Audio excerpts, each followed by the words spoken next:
Chennai shopping మాల్లో ఉగాది వేడుకలు. మీ పండుగ షాపింగ్ చెన్నై షాపింగ్ మాల్లో చేయండి. అందమైన వస్త్రాలతో పాటు విలువైన బహుమతులు పొందండి.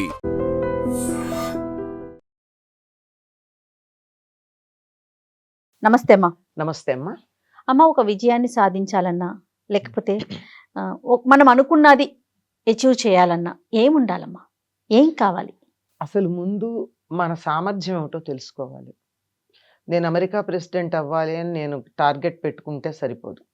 ఎందుకంటే నా వయస్సు పర్మిట్ చేయదు ముందర, అన్నిటికన్నా ప్రధానం. అంతేగా.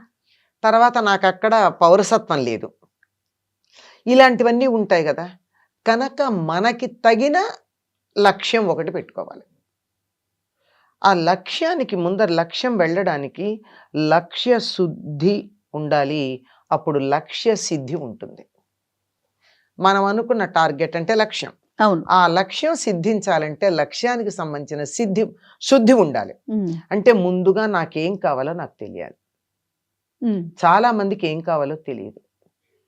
మెడిసిన్ చేసి ఆ తర్వాత ఎంబీఏ చేస్తారు. ఎంబీఏ చేసిన తర్వాత ఐఏఎస్ రాస్తారు. వాళ్ళ జీవితంలో ఎన్ని సంవత్సరాలు వృధా చేసుకున్నారు?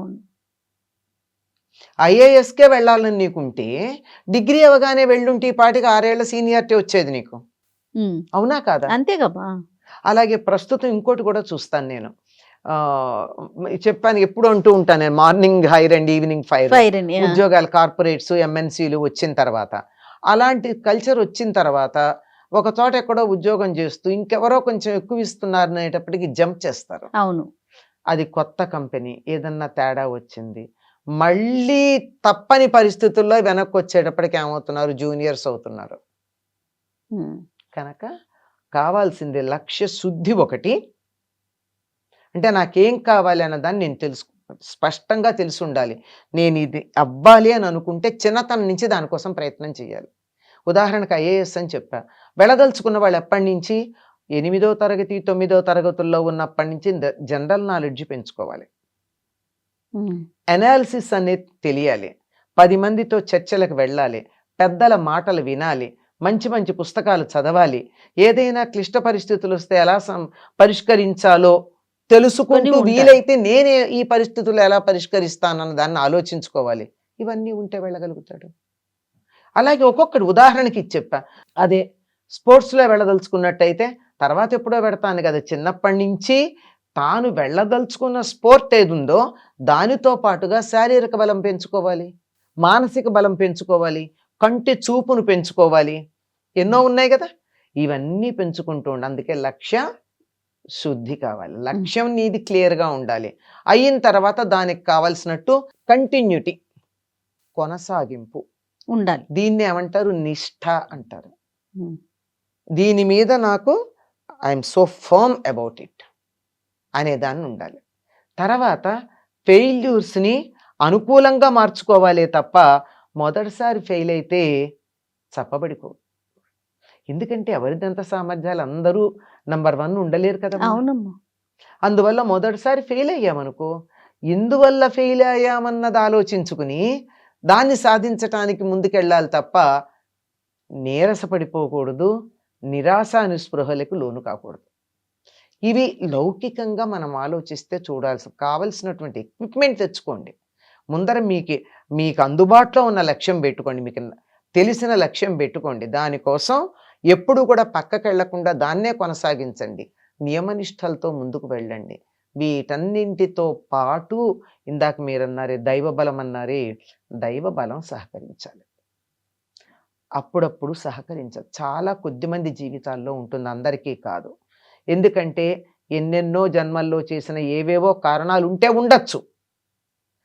ఆఖరి క్షణాన చేతికి అందినటువంటి మన లక్ష్యం కూడా చివరి క్షణాన కోల్పోయిందనుకో, అప్పుడు మనకు లభించేది ఏమిటో తెలుసా? నేను ప్రయత్నించటంలో విజయం సాధించాను, ఫలితంలో కాదు అన్న తృప్తి ఉంటుంది. అర్థమైందా? అవునండి. ప్రయత్నంలో ఉండాలి విజయం. ప్రయత్నం నా 100% నా శక్తిని పెట్టా. శారీరక శక్తి, మానసిక శక్తి, ఆర్థిక శక్తి, ఇమోషనల్ శక్తి, అది కూడా ముఖ్యం కదా. ఇవన్నీ పెట్టా. అయినా రాలేదంటే that's not my cup of tea. అది నాకు సంబంధించింది కాదు నేను మరొక రంగంలో వెళ్ళవలసినటువంటి వ్యక్తిని అని నిర్ణయించుకోగలిగినటువంటి మానసికమైన స్థైర్యం ఉన్నవాళ్ళు ఇమీడియట్గా వేరే రంగంలో ఈ చేసిన సాధన అంతా ఇంకో చోట పనికొస్తుంది. మనకు ఉదాహరణకి అబ్దుల్ కలాం గారిని చెప్పాలి. అవునమ్మా. ఆయన సైన్యంలో చేరదామని వెళ్ళాడు. దేంట్లో? ఎయిర్ ఫోర్స్లో. శారీరకంగా ఉన్నది ఏదో కారణమో మనకి తెలియదు, మొత్తానికి అందులో ఆయన సెలెక్ట్ కాలేదు. కాకపోతే ఏం చేశాడమ్మా?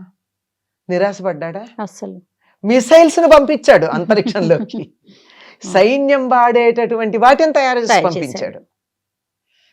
ఒక రావ్ అనేటటువంటి ఆయన ఐఏఎస్కి వెళ్ళాలని ట్రై చేస్తే ఏదో కారణంగా సెలెక్ట్ కాల. రావ్స్ ట్యూటోరియల్స్ పెట్టాడు, ఐఏఎస్లను తయారు చేశాడు. అవునమ్మా. అంచేత నువ్వు ఏదనుకుంటావో దానికి సంబంధించిన దాంట్లో నీ మొత్తం పరిపూర్ణమైనటువంటి శక్తి సామర్థ్యాలను పెట్టు. ఇది మిగిల్చలేదు అనడానికి లేదు. Don't leave even one unturned stone. Use everything. రాలేదనుకో, ఈ శ్రమ మరొక రంగానికి ఉపయోగపడుతుంది, ఇంకో చోట వస్తుంది విజయం. అందువల్ల విజయం అన్నది మన దృష్టితో మాత్రమే కాదు, శ్రమించటం, మన శక్తి సామర్థ్యాలను వెచ్చించటం, దాన్నంతటికి చిట్ట చివరి దాకా ప్రయత్నం చేయడంలోనే ఉంటుంది. ఈ ప్రయత్నం చేయడంలో సఫలీకృతులైతే చాలమ్మా, ఫలితం కాదు కావాల్సింది. 100% అమ్మా. నమస్తే. And for more videos, Please subscribe to iDream. Please subscribe to iDream. Please subscribe iDream. And please subscribe to iDream. For more videos, subscribe to iDream. please like, share and subscribe to the channel. Congratulations, iDream. Subscribe to iDream. Subscribe to iDream. So subscribe to iDream Media. iDream ki iDream team andarki huge congratulations. Please subscribe iDream Media. Please subscribe to iDream.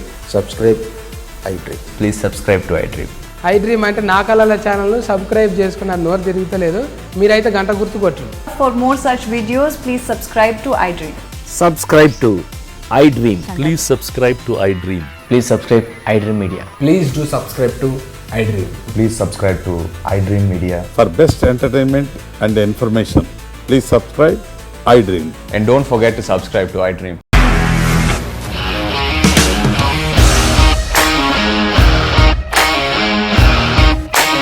ఇండస్ట్రీలో commitment issues వస్తే నీకు కూడా వచ్చినట్టు morning తీసుకెళ్ళాలంటే కొట్టి పడేస్తారు.